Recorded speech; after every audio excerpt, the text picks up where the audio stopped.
to blacken up a bit. Blacken up? Yeah.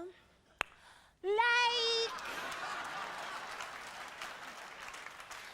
not so much that you become unhireable or anything. But, you know, you kind of act too white. You're not black enough for me. Put a little soul in your strobe. So in the last analysis of Passing Strange, we discussed about being able to appropriate blackness. But now we're going to ask, what does it mean to act white? We interrupt our program to bring you this important message. And no, not actually be a white person in a white body, but to perform or act white. Come on, come on, come on. Feel that? Emily George. All right. Yeah. Nice to meet you. Daryl Stokes. Come on. What's up, fam? How you doing? All right. Never forget about that. Should clarify, though, that this should not be mistaken for white privilege. How society treats white skin is real and different than how society treats people with darker skin, which is also very real. I love you. Now, back to our show. In Bryant Keith Alexander's book, The Performative Sustainability of Race, in Chapter 1, mentions that if you can be accused of acting white, that means there is acknowledgement of whiteness as a race that can be performed outside of white bodies. So, how is whiteness presented in the musical? I'm just trying to live my life. You better leave that kind of crap to Whitey. I'm a philosophy professor and part-time sex worker. You could say I hook, therefore I know you'd be happy in one of them white churches, praising the Lord in jeans and a t-shirt. She finds my porno films feature fully clothed men making business deals. Well, there's a sense of freedom and accessibility that otherwise wasn't there for youth at his hometown.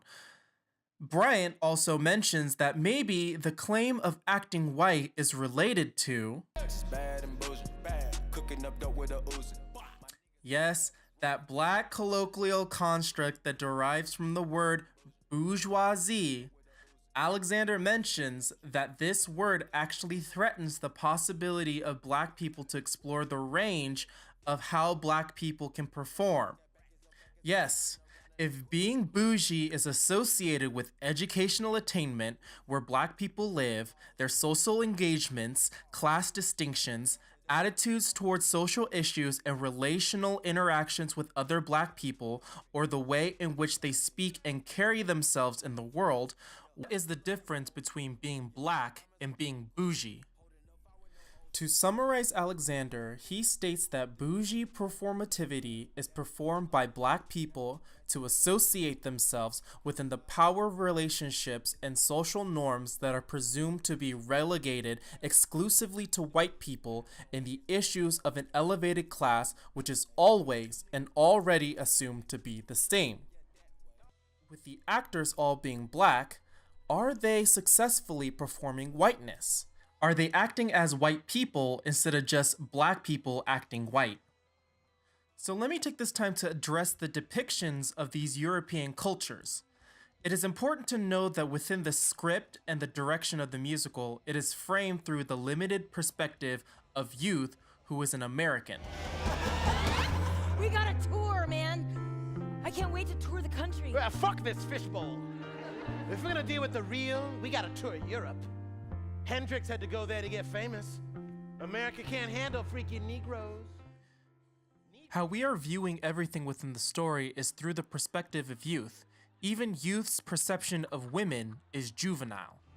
She had a crazy mixed up flight. He wasn't thinking about that. You know the bed was kind of hard. A prison cot, come yoga mat. 10,000 paintings everywhere. She was kind of an acrobat. Oh, you were lucky to find and share the sweetest dumpling which she'd sat. She had nude photos everywhere, from Freaky Deaky to plain arty. Some of her girlfriends showered there. As you can see, Amsterdam's a party. The female characters even call him out on not staying long enough to learn the real and nuanced aspects of their custom and culture. I mean, he literally equates everything in Amsterdam as a party. So in the final conversation with Youth before leaving to Berlin, Youth is rightfully criticized for his shallow interpretations of their culture. You know, there's so much more to Amsterdam than hash bars and squatted houses.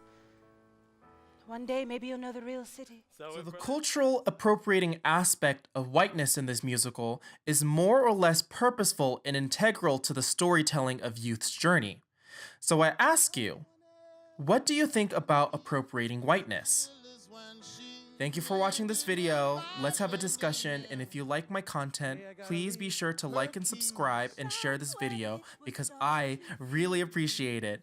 And I have one last video on the topic of grief for my last analysis of Passing Strange. There's so much to talk about. This musical is very smart, and I can't wait to finally get my thoughts out there. So thank you guys. And Oh, paradise is a bore. It doesn't even matter anymore.